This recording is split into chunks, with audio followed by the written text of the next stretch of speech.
ok. Si vous avez écouté les interviews, ça vous crée des tensions, ça sert à rien.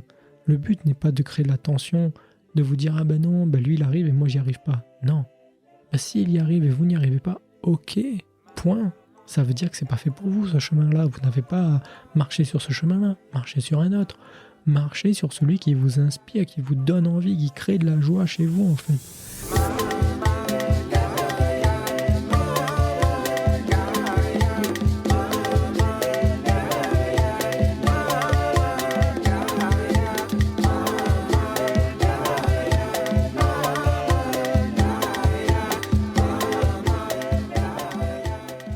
Que serait une vie guidée par l'harmonie ? Que serait une vie libérée des masques qui nous empêchent d'être nous-mêmes ? Bonjour à tous, je suis Gaël Salési et bienvenue sur le podcast Harmoniser sa vie. J'ai entamé depuis quelques années une quête de l'harmonie et à travers ce podcast, je souhaite partager avec vous les différentes idées qui m'aident au quotidien à ramener plus d'harmonie dans ma vie. Nous allons donc ensemble découvrir le monde du développement personnel harmonisé à la spiritualité. Je vous donnerai chaque fois des clés, des outils nécessaires pour se développer personnellement, mais à chaque fois avec une sagesse spirituelle. Je continue le bilan des interviews Incarner ses valeurs. L'idée avec ces bilans, c'est de pouvoir chercher les points communs que nous avons entre chaque intervenant afin de dresser une méthode qui permettrait à chacun d'incarner ses valeurs. Quels sont les points, quels sont les critères qui ont été vraiment mis en avant et que l'on retrouve chez chaque intervenant que j'ai dit afin de pouvoir incarner ces valeurs. Donc la semaine dernière, j'ai fait déjà 3 points communs. Je vous invite à écouter l'épisode si vous ne l'avez pas encore fait. Comme ça, vous pourrez travailler ensemble, en fait, suivre un peu ce cheminement qui va vous permettre qu'à la fin, je vous donne cette méthodologie. Donc, aujourd'hui, voyons 3 points clés à nouveau. Le premier de ces points, c'est la notion d'acceptation et de connaissance de soi. Là-dedans, j'aurais presque envie de vous dire que tout le podcast que je fais, il est basé sur cette idée. C'est-à-dire que vous pouvez écouter chaque épisode du podcast et vous avez toujours une notion qui parle d'acceptation et de connaissance de soi. Mais voyons un peu ensemble qu'est-ce que ça veut dire en fait. Accepter et se connaître. Pour moi, en fait, connaître, c'est qu'est-ce qu'il faut connaître. Quand on dit connaissance de soi, ça veut dire quoi ? Eh bien, souvent, moi je regroupe ça sur des moments clés qui sont de connaître ses forces et ses faiblesses, de connaître ses compétences et ses incompétences, connaître ses valeurs et ses contre-valeurs, connaître ses besoins et ses non-besoins. L'importance, en fait, quand je dis d'en connaître, c'est, comme vous l'avez vu, connaître les 2 facettes de chaque chose.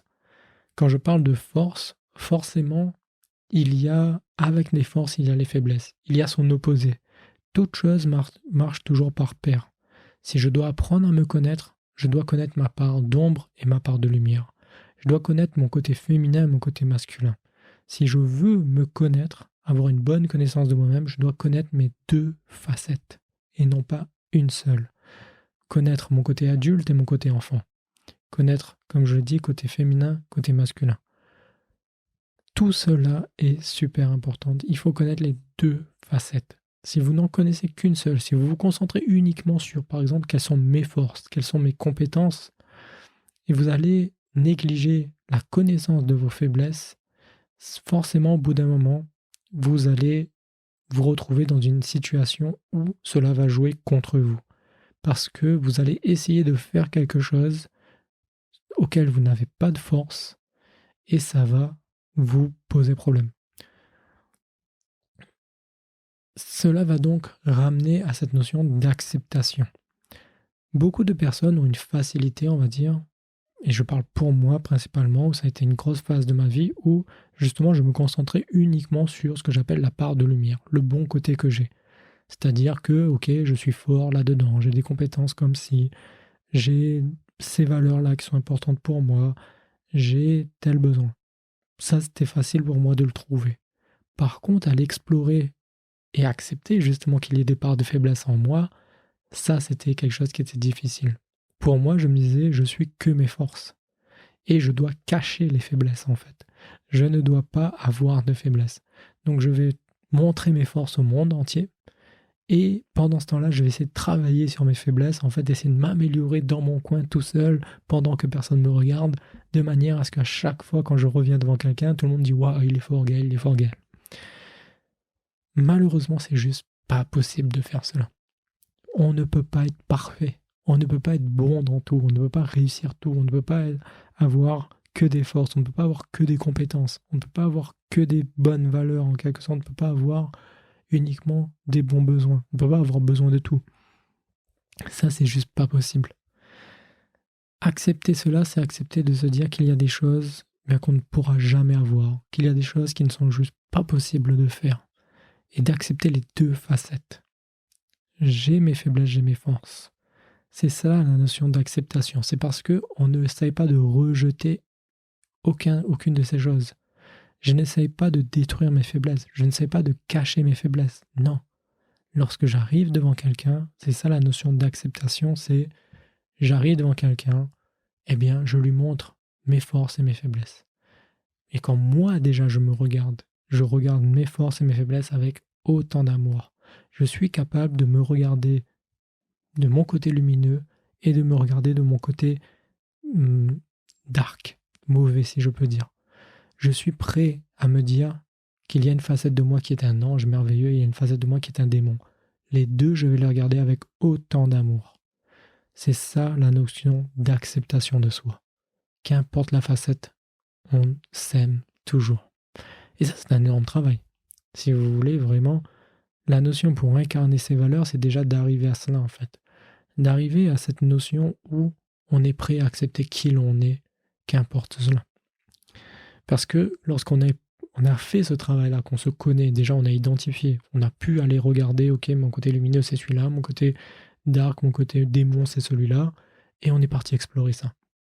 Déjà, rien que d'aller explorer toutes ces facettes-là demande un travail. Et c'est un travail d'une vie entière. C'est-à-dire qu'on découvre toujours une nouvelle part de soi chaque jour. C'est la beauté de la vie. C'est que c'est un travail qui n'est jamais fini. Et pour les personnes qui, justement, j'ai interviewées, toutes ces personnes nous ont parlé de traumatismes, de moments difficiles où, justement, elles ont dû découvrir une partie d'elles-mêmes qu'elles ont reniée. Toutes ces personnes ont fini par se dire ok, je suis ça, j'ai découvert que je suis ça, j'ai pas essayé de le changer, ça c'est moi en fait. C'est la notion d'authenticité. Et je vous invite vraiment à revenir à l'interview de Julie qui en parlait le mieux de cette notion d'authenticité, où justement elle prenait comme valeur l'authenticité. Je vous invite à écouter à nouveau son interview si vous recherchez des clés par rapport à cela. Lorsqu'on a accepté qui l'on est, qu'on a une bonne connaissance de soi, qu'on accepte qui l'on est réellement, ça nous emmène en fait à la deuxième phase généralement qui est l'affirmation de soi. C'est-à-dire qu'on est prêt à se dévoiler, qu'on est prêt à aller montrer au monde entier, regardez, voilà qui je suis et il n'y a rien à changer en fait. Ça c'est moi, point. Là-dedans, dans l'affirmation de soi, moi j'utilise beaucoup la métaphore, ou je peux dire un peu cette image de Eminem dans 8 Mile. Si vous avez vu le film, en fait, pour les personnes qui ne connaissent pas, en gros, c'est l'histoire d'Eminem, le rappeur américain, et on voit en fait comment il est devenu Eminem, si je peux dire, et cela s'est fait à travers des battles. C'est vraiment, pour les gens qui connaissent le monde du hip-hop, à la base, c'était que deux personnes vont s'affronter en faisant du rap, tout simplement, et qu'on doit justement se moquer de l'autre, en gros, en chantant, en rappant. Et le gagnant, c'est celui forcément qui aura réussi le mieux à se moquer de l'autre, en quelque sorte. Et en gros, Eminem, le long du film, il fait ses battles et il arrive en finale du concours. Et au moment du final, donc là, spoiler, pour les personnes qui n'ont pas vu le film, je vais quand même spoiler le plus gros morceau, mais en gros, ce que fait Eminem, c'est qu'il va se moquer de lui-même, en fait. C'est-à-dire qu'il va dire à son opposant, fait oui, je suis cette personne, oui, j'ai fait ça, oui, j'ai fait ça, oui, j'ai fait ça, oui, je suis comme ça, oui, c'est passé ça. Ok, et à la fin, il conclut en disant ok, mais maintenant, vas-y, raconte au public quelque chose qu'ils ne savent pas déjà sur moi. Et le mec, en fait, il n'a plus rien à dire. Il n'a pas pu, justement, rapper, parce que Eminem venait de dire tout ce qu'il y avait sur lui en disant j'en ai rien à foutre, je m'en fous de ce que vous pensez de moi et tout, moi je suis ça, et ça c'est moi, il s'est passé ça dans ma vie et tout, et voilà, maintenant, racontez ce que vous voulez, moi je n'ai rien à faire. Et voyez, si dans la vie vous n'êtes pas prêt à avancer comme cela, ça veut dire que vous êtes encore à l'étape numéro 1, où vous êtes encore dans cette notion d'acceptation, de recherche et de connaissance de vous-même. Là-dedans, c'est pas un souci. Une chose que j'ai envie de vous dire là par rapport à ce que je partage, c'est pas de savoir, ok, c'est pas bon, non, j'arrive pas à m'affirmer, j'ai un problème et tout. Non, à nouveau, tout cela est ok, d'accord? Je vais en revenir dessus de toute manière dans un instant, mais la clé pour moi, c'est vraiment une chose qui est super importante où j'ai eu un moment dans ma vie ce déclic. Ce déclic, il est venu lorsque j'en parle dans la conférence d'aller au-delà de la peur. C'est lorsque j'ai pris conscience que, vous savez quoi, dites ce que vous voulez de moi, j'en ai rien à faire. Quand j'ai commencé à faire mes conférences, ça a été vraiment ce but-là que j'avais. Mes conférences avaient 2 buts lorsque je les ai lancées. Il y avait cette notion forcément de notoriété, de me faire connaître pour le travail que je faisais. Donc, c'était une manière de justement faire un peu de promotion, de marketing, si je peux dire. Mais il y avait aussi une phase de thérapie pour moi. C'est-à-dire que je partageais des choses intimes, je partageais des choses dans lesquelles je n'osais pas auparavant parler de moi, de montrer ma faiblesse. Et le fait de le faire en public devant des gens, ça m'a énormément libéré en fait. Ça m'a permis vraiment ça m'obligeait à accepter qui j'étais. Parce que si je dois dire aux gens, il s'est passé ça dans ma vie, il s'est passé ça, et voilà comment j'ai réagi, et voilà tout le processus de guérison qui s'est mis en place, si je n'étais pas prêt à dire cela, ça veut dire que je n'avais pas accepté la chose. Le fait que je m'étais dit, je vais en parler devant tout le monde, le travail d'acceptation était obligatoire. Et donc, faire des conférences avait pour moi été vraiment presque une thérapie, et ça avait super bien fonctionné. Je suis arrivé devant tout le monde en disant, voilà qui je suis, et c'est tout. Et ce que je m'étais rendu compte, en fait, c'est que lorsqu'on fait cela, beaucoup de personnes nous regardent. Personne va oser venir vous dire ouais, toi t'es nul, t'es pourri. La personne, si elle dit ça, tout le monde va regarder et faire oui, lui-même il vient de le dire juste avant, il vient de dire ok, j'étais ça. Enfin, tu nous apprends rien, tu surprends pas, on le sait. Donc ça sert à rien d'aller remuer le couteau dans la plaie en quelque sorte. Lorsqu'on arrive devant les gens, qu'on leur dit je suis comme ça, ok, la personne est obligée d'accepter en fait. Elle ne peut pas se moquer de vous, elle peut pas, et donc toute cette peur en fait que l'on a d'être rejeté et tout, elle s'estompe lorsqu'on accepte qui l'on est, qu'on ose s'affirmer. Petite pause dans le cours de notre épisode pour t'informer que chaque semaine, je mets gratuitement à la disposition des abonnés de ma newsletter un résumé écrit avec les points clés du dernier épisode. Si tu n'es pas encore inscrit, je t'invite à cliquer sur le lien dans la description et tu recevras immédiatement dans ta boîte email le PDF de l'épisode du jour. Ainsi, tu pourras à tête reposée les relire pour mieux te les approprier. Allez, reprenons sans plus tarder le cours de notre épisode. Donc, pour moi, l'étape suivante est vraiment, quand on a fait ce travail d'acceptation, c'est en gros qu'on a réussi à nous-mêmes se regarder qui l'on est, on ose regarder pleinement qui l'on est avec amour, et lorsqu'on s'affirme, c'est qu'on ose justement voir le regard des gens sur soi en fait, et accepter le regard des gens aussi. C'est un gros travail pas simplement d'acceptation de soi, mais acceptation des autres, et de l'opinion des autres. Pas simplement soi, donc c'est vraiment quelque chose de l'intérieur et de l'extérieur, de créer cette harmonie entre l'intérieur et l'extérieur en fait. Parce que pour ma part, j'ai été une personne qui avait une forme d'acceptation de soi auparavant, mais beaucoup de choses, je n'osais pas le montrer aux autres. Je ne voulais jamais que quelqu'un vienne dans mon monde secret, si je peux dire, vienne voir ce qu'il y a dans mon cœur. J'étais vraiment dans l'idée que les gens vont me faire du mal et que donc, quand je vais m'explorer, je vais voir ce qu'il y a à l'intérieur de mon cœur, je le garde pour moi. Sauf que ça nous freine dans la vie, en fait, de faire ça. Lorsqu'on est en accord avec justement, on incarne ses valeurs, parce que l'idée d'incarner ses valeurs, c'est vraiment d'être soi, de se rapprocher de soi, c'est ce que j'ai dit la semaine dernière, justement dans le premier bilan. Forcément, on ose être soi à tous les moments. C'est pas lorsqu'on est en public, on monte une facette, et seulement quand on est dans son intimité, on est capable d'être soi-même. C'est 24 heures sur 24, 7 jours sur 7. À nouveau, c'est un travail. Pour ma part, je peux vous dire que ce travail d'affirmation de soi, il est encore en train de se faire. Clairement, je sais que je suis loin d'être une personne qui ose s'affirmer totalement. J'ai encore beaucoup de choses à travailler dessus. J'ai encore énormément de choses à découvrir sur moi-même. Et la beauté de la vie, c'est que je sais qu'elle me donnera les éléments pour que ça puisse se faire aussi. Donc, soyons OK avec cela.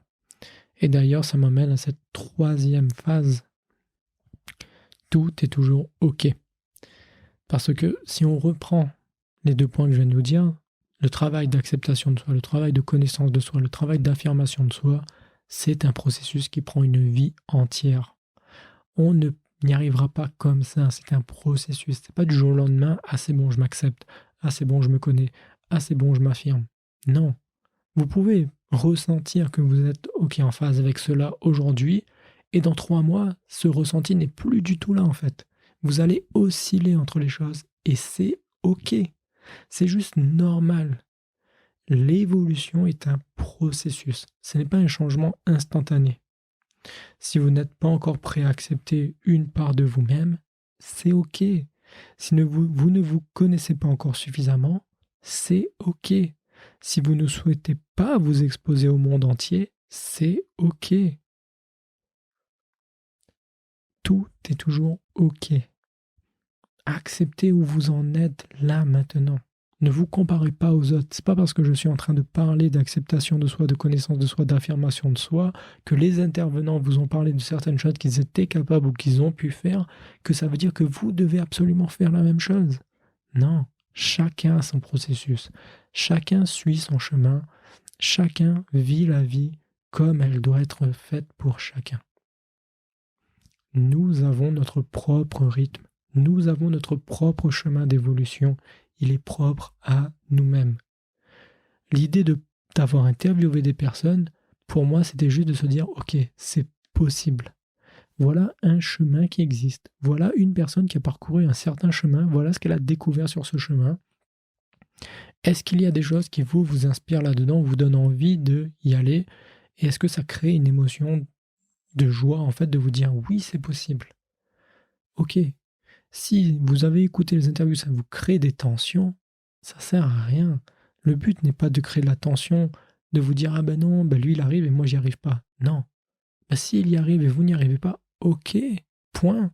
Ça veut dire que c'est pas fait pour vous ce chemin-là. Vous n'avez pas à marcher sur ce chemin-là, marchez sur un autre.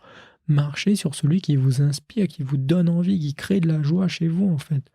Vous avez par exemple entendu Thomas vous parler des voyages qu'il a fait dans tel pays, vous avez dit wow, mais j'aimerais trop moi aller rencontrer des civilisations qui ont une culture totalement différente de nous, mais ça me donne tellement envie. OK, allez-y, créez cela en fait.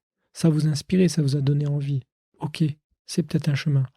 Mais vous avez entendu parler de Alicia qui, elle, à un moment donné, a dit OK, je fais table rase de ma vie, je recommence à zéro. Et vous vous dites ah non, moi je serais pas capable de faire ça. OK, c'est pas fait pour vous. Vous ne le ferez pas, cela. Très bien. Et alors, prenez cette information-là, jetez-la. Parce que ce n'est pas fait pour vous. L'idée, elle est vraiment de revenir à soi, en fait. De se dire, j'ai mon propre chemin, d'avoir cette foi en votre chemin à vous et rester là-dessus. Donc, cette notion que tout est toujours OK, ayez-la en vous. Si aujourd'hui, vous ressentez avec la vie que vous avez, que vous acceptez là maintenant qui vous êtes, que vous avez une certaine connaissance de vous, que vous avez une certaine forme d'acceptation, que vous avez une certaine capacité à vous affirmer, que ça pourrait être mieux.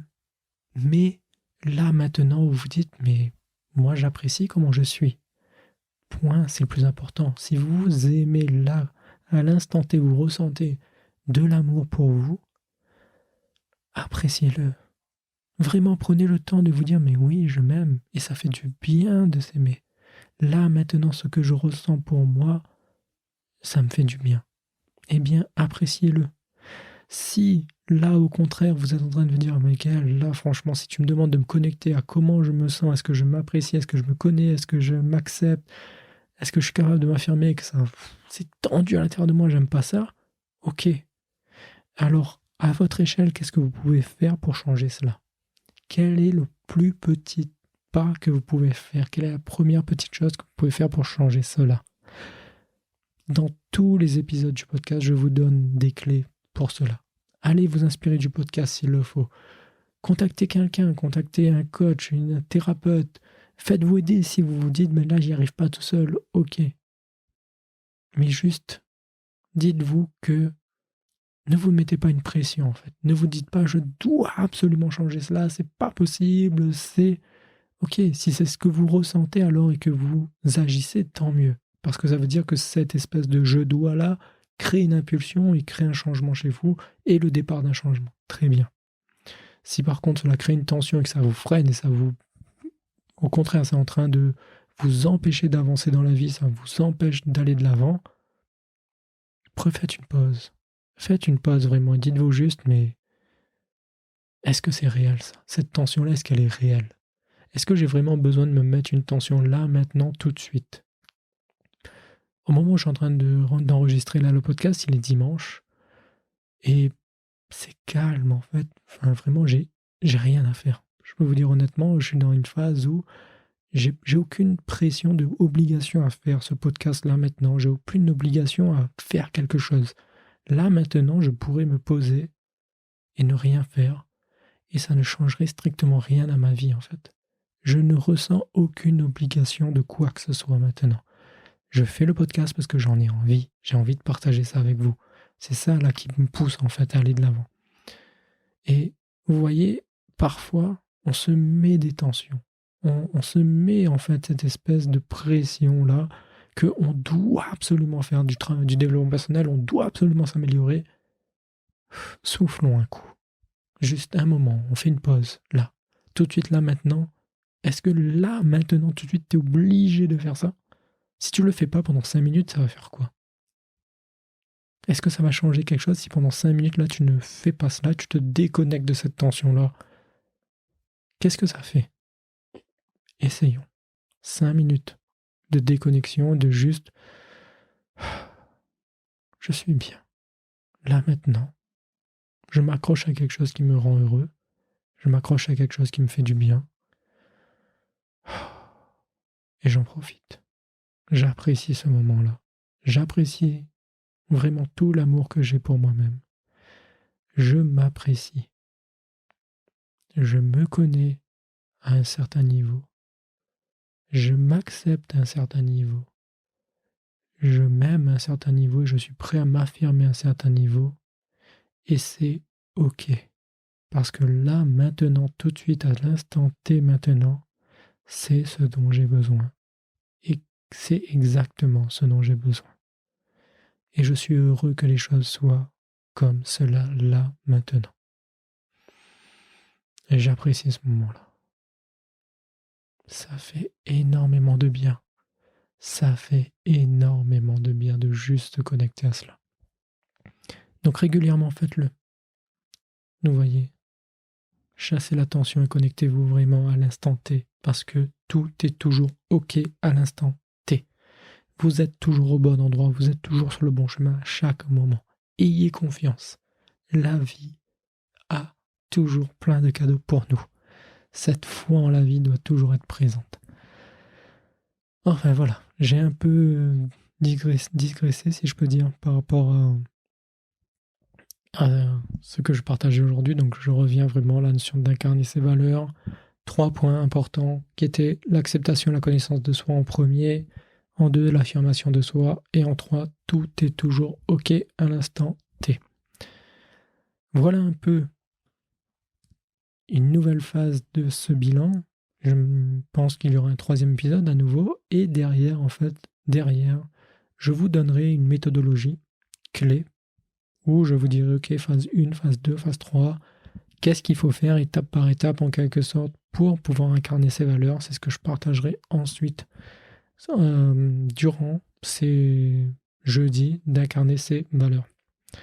Je vous donne rendez-vous dès lundi pour ma part pour un nouvel épisode où je vais commencer un peu un nouveau thème, où je vais vous parler un petit peu des différentes ressources en fait qui m'ont inspiré moi, des livres, des films, des podcasts que j'écoute, des chaînes YouTube par exemple dans lesquelles je, je me retrouve en fait, où est-ce que je puise un peu mes sources d'inspiration. Donc je vais vous partager un peu tout cela jusqu'à la fin de l'année. Donc ça va être le lundi beaucoup plus cool, beaucoup plus chill maintenant. Je vais partager des choses un peu plus simples et j'aimerais vous donner un petit peu d'autres sources d'inspiration. Voilà.